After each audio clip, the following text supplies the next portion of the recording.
Oi, gente, tudo bem? Sabe, desde muito pequena eu imaginava que nós somos protegidos por Deus, pelos anjos e santos e que nada de ruim acontece. É mentira, acontece sim. E aí as coisas aconteceram do jeito que aconteceram na minha vida, tudo deu errado. Eu tinha uma vida assim considerada perfeita, tudo deu errado e eu queria saber por quê. E aí eu caí no mundo dos espíritos e eu comecei a estudar a doutrina espírita. E eu comecei a olhar a situação, a visão dos espíritos, o que eles pensam. E aí, logo de cara, eu descobri na minha cabeça e achei que o que eu estava lendo era verídico, que eu havia entendido daquele jeito, de que os espíritos bons, eles começam a nos ajudar, mas a partir do momento que temos afinidade com espíritos maus, ou seja, que somos fracos, que caímos na dominação deles, os espíritos bons simplesmente se afastam e nos deixam até o ponto de sofrermos ao extremo e necessitarmos de ajuda. E pedirmos ajuda. Eles não vêm, ô, você quer ajuda? Então, eu tô a fim de ajudar, quer ajuda? Não, não é assim que funciona. Nós temos que pedir ajuda de coração para eles virem nos ajudar e eu sempre acreditei nisso. Tudo bem, eu sempre tive minhas crises existenciais e na semana passada eu estava numa forte crise existencial. Então eu fiquei, poxa, que droga de vida, poxa, isso, aquilo, outro, não é justo. E aí eu comecei a fazer uma retrospectiva dos últimos 18 anos da minha vida. Eu, na verdade, comecei a pensar esses últimos 18 anos, como foram, tal, tal. E nesse mesmo dia, passou o dia, quando foi a noite, o meu anjo da guarda veio se despedir de mim pela primeira vez. Ele sempre conversou comigo, sempre falou o nome dele para mim, mas ele nunca disse que ele era o meu anjo da guarda, é o João Marcelo. Esporadicamente eu fazia orações para o meu anjo da guarda, mas sim, nunca me preocupava muito com isso por causa da minha cultura de ele está aí para me proteger, ele é o meu anjo da guarda. Então é só chamar que ele vem, então não preciso saber de nada. E aí ele veio se despedir de mim, disse que vai reencarnar, não de imediato, mas ele precisa passar por uma fase de refazimento, devido a tudo que aconteceu comigo, devido... E ele estava muito contente, muito orgulhoso pelo meu progresso. E aí ele me contou que em outra vida eu não soulmei, mas também não evoluí, que eu fui uma pessoa cega. Eu fui deficiente visual.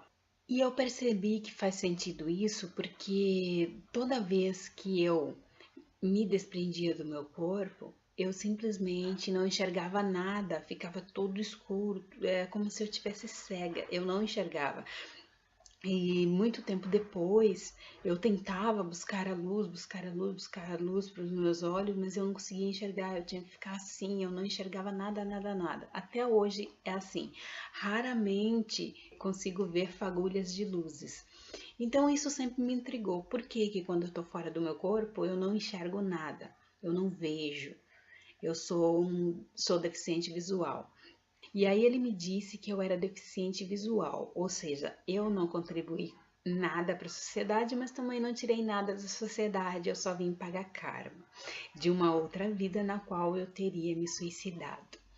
E eu vi coerência nisso, tal.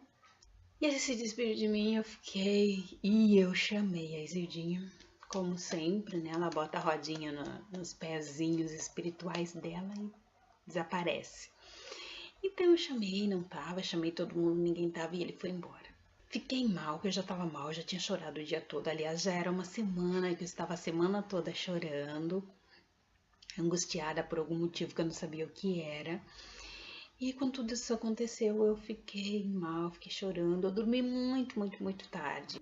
Acordei e fiquei com aquela sensação meio estranha de pensar, e do nada eu ouvi a voz de quem? Do Dr. Hans. Ele perguntou pra mim, né, o que estava acontecendo e tal. E aí eu falei, assim, quando eu fico chateada eu não gosto de falar muito, então eu fico no meu canto, poucas palavras bastam. E ele, inteligente como sempre, e aí ele falou assim pra mim, você está super errada com os seus pensamentos. Eu falei, por quê? Ele falou assim, porque nós não nos afastamos das pessoas que precisam. Nós simplesmente acompanhamos, cuidamos, tratamos, nós nunca abandonamos você, nós nunca vamos abandonar você, porque você não tem o perfil de outras pessoas.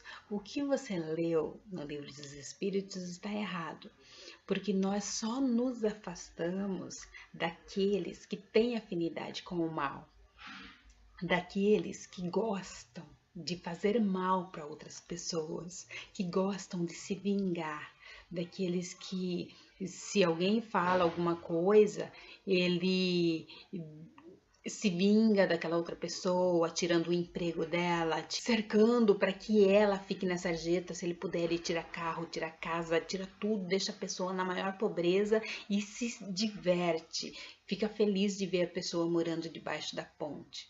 Não é uma pessoa de Deus. São dessas pessoas que nós nos afastamos. Não são pessoas fracas, no caso, como o seu, que você não sabe muito certo devido à sua vida anterior, né? Você não sabe ao certo o que é bom, o que é mal, apesar de você sentir, você não tem aquela clareza. Então, nós nunca vamos te abandonar, ao contrário, nós vamos te doutrinar, nós vamos cuidar de você, nós vamos mostrar para você que algumas vezes o que você acha que é bom, é ruim, prejudica, que a sua visão terrena diz que aquilo é bom, que aquilo é saudável, que aquilo não é, mas na verdade a pessoa ela não é uma pessoa boa, ela é uma pessoa que está te explorando, é uma pessoa que está tirando tudo de você. E é isso que acontece. Então você leu o livro e você ficou assustada, porque você se imagina uma pessoa ruim. Porque às vezes as pessoas fazem coisas ruins na hora de um desespero, na hora de alguma coisa assim, ou fazem uma coisa ruim achando que é uma coisa boa e acaba prejudicando uma pessoa ou outra. Então não é desses que nós nos afastamos, não é de você que nós nos afastamos. Nós nos afastamos desse tipo de pessoa. E aí, se essa pessoa se arrepender, se parar, por exemplo, de fazer magia negra para outras pessoas, ou macumba, como queiram dizer, se parar de, sei lá, de ser ruim, de prejudicar os outros, de jogar os outros na sarjeta, disso e aquilo, e pedir de coração, nós, com todo prazer, vamos ajudá-los. Então, isso que você não compreendeu. Então, você acha que, pelo fato de você muitas vezes ser fraca e os espíritos dominarem você, você acha que nós vamos te abandonar e vamos deixar com eles porque você é fraca. Não é assim. Se você é fraca, nós vamos fortalecer você para que você os vença, para que você saiba de fazer com que eles se afastem de você, porque se você, através da sua energia, está trazendo eles até você e você não sabe como mudar a sua energia para poder afastá-los de você, então nós vamos te ajudar a encontrar o caminho, a saber como mudar a sua energia para que você se afaste dele. E você melhorou muito, muito, muito, muito nesses um ano e meio que nós estamos aqui. Então, além de orgulhosos, nós temos muito prazer, não só em te ajudar, como em cuidar de você. E anjo da guarda não é para sempre, depende. Uns são para sempre, outros, quando a pessoa atinge o objetivo, como é o seu caso, que poderia ser para sempre, mas você atingiu o seu objetivo, você já cumpriu parte daquilo que você veio cumprir e a outra parte agora depende só de você e não mais do auxílio daquele anjo, ele está liberto para ele poder reencarnar ou para ele ir estudar, como é o caso do João Marcelo, que ele vai estudar, ele vai se aprimorar e ele vai se refazer. Por isso ele disse refazimento, porque ele vai se refazer nas dimensões superiores e para poder reencarnar mais tarde. Ele vai cuidar da vida dele, como se diz. Então, esse é o sentido de tudo.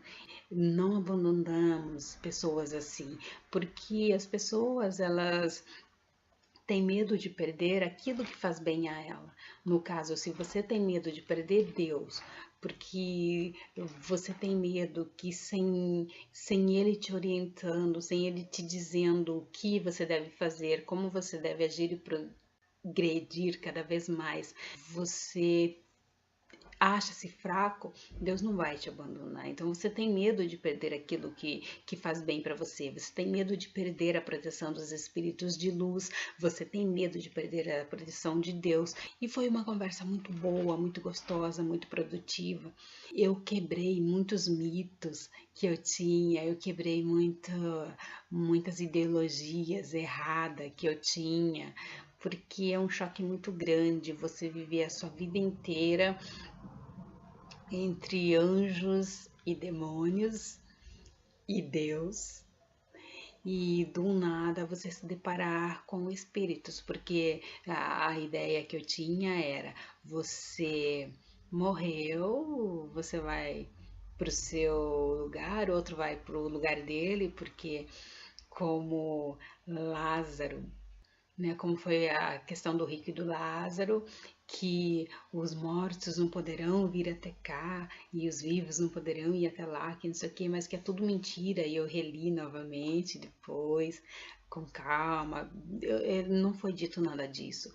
Foi dito que onde o rico estava e onde Lázaro estava eram dois lugares diferentes. Por quê? Porque o rico estava no umbral, ou inferno, ou mármore, deu o nome que dê, estava lá porque ele foi mal. E Lázaro estava no céu, estava em colônias, enfim, estava no lado bom, digamos, Lázaro estava no céu e o rico estava no inferno. O rico não poderia ir para o céu porque ele não tinha o coração puro para ir, ele precisava se purificar. E Lázaro não poderia ir até o inferno porque ele estava em fase de refazimento, estava, ou enfim, cuidando da vida dele, porque toda a vida foi pobre, estava com lepras, com isso, com aquilo, então ele precisava estudar, ele não pode simplesmente ir para o umbral ou para o inferno lá para tentar ajudar quem quer que seja, porque ele não vai conseguir. Então, quem iria até lá seriam outros espíritos, e você lendo, você percebe isso. É claro que isso não está escrito, outros espíritos vão lá, mas aí o pai Abraão, no caso Abraão, disse para ele: não, Lázaro não pode ir até aí e você não pode ir até Lázaro, porque entre vocês dois há um grande abismo. Ou seja, Lázaro está no céu e você está no inferno. Mas ele não disse nada referente à casa. A única coisa que ele disse referente à terra foi: Lázaro não poderá ir lá. Não é que ele não poderá, não adianta nada ele ir lá, porque seus familiares não vão ouvi-lo. Nem que ressuscite alguém, eles vão acreditar. Então, tem os profetas já lá, como teve para você. Você não quis ouvir, mas Lázaro ouviu. Então, ele está no céu, você não. E os seus familiares será a mesma coisa. Eles terão que ouvir os profetas. Se eles não quiserem ouvir os profetas, infelizmente não posso fazer nada. Eles vão ter que ficar com você. E aí, né, dependendo se ele ainda não se arrependeu. Então, porque a questão era, ele não queria que os familiares passassem pelo sofrimento que ele estava passando, sendo que ele tinha tanta bonança na terra. E não é assim que funciona. Então, a questão ali foi dos dois. O Lázaro não poderia ir até o inferno porque ele tinha ido para o céu, e o rico não poderia ir até o céu porque ele tinha ido para o inferno. Então, são duas coisas, céu e inferno são duas coisas super separadas. Então, foi isso que aconteceu. E é isso que nós temos que prestar atenção. E é isso que eu não prestava atenção. Eu achava que tinha um grande abismo entre os vivos e os mortos. Há um grande abismo entre os vivos e os mortos. Os vivos não poderão ir até lá e os mortos não poderão. e vir até cá. Como não? Se não pudesse, e isso foi o que pegou mais quando os espíritos que já pululam aqui à nossa volta, quando explodiu a minha mediunidade, eu comecei a ver Deus e o mundo, como diz o outro, no mundo espiritual, comecei a ter acesso ao mundo espiritual, a tudo que eu já tinha acesso mais esporadicamente, mas aí começou, eu nem só ouvindo, como vendo, como sentindo tudo isso, e entra na explicação, mas imagina, como pode? Os vivos, os mortos não poderão vir até os vivos, e os vivos não podem até o morto. E baseado nessa tese do rico, né, e o Lázaro. Só que aí depois que eu comecei o tratamento, tudo que ele, o Emmanuel pediu, e o Dr. Hans e tal, e a Zildinha pediram que eu lesse a Bíblia, e eu li com calma, observando tudo, que eu percebi, que não fala nada em terra, a não ser a parte de que ele pediu para que viesse na terra avisar os familiares dele para que começassem a praticar o bem e parassem de praticar o mal para poder não ir para o inferno. E aí ele disse, pai Abraão, permite que Lázaro venha, ao menos molhe o dedo em água e coloque na minha boca para sanar a minha sede, para que eu possa pelo menos molhar a minha língua. E ele falou, não, não, foi aí que ele disse, não. Por quê? Porque há um grande abismo entre vocês. Você não pode vir até cá e ele não pode ir até lá, até você. Então há um grande abismo entre vocês. O seu você já ganhou enquanto esteve na Terra e ele não ganhou nada. Agora é justo que ele ganhe enquanto você sofra aquilo que ele sofreu na Terra. E aí eu comecei a entender, aí eu comecei a progredir espiritualmente, mentalmente, pessoalmente. E essa conversa com o Dr. Hans foi muito produtiva, porque eu sabia que eles nunca tinham me abandonado, mas eu me sentia abandonada por causa dessa tese minha. E quebrou todas as teses, quebraram todos os paradigmas e estou muito feliz hoje. É claro que eu vou aprender muito mais, eu tenho muito mais para aprender, mas eu já aprendi um tanto quanto. Fiquemos por aqui. Um grande abraço e até a próxima. Tchau!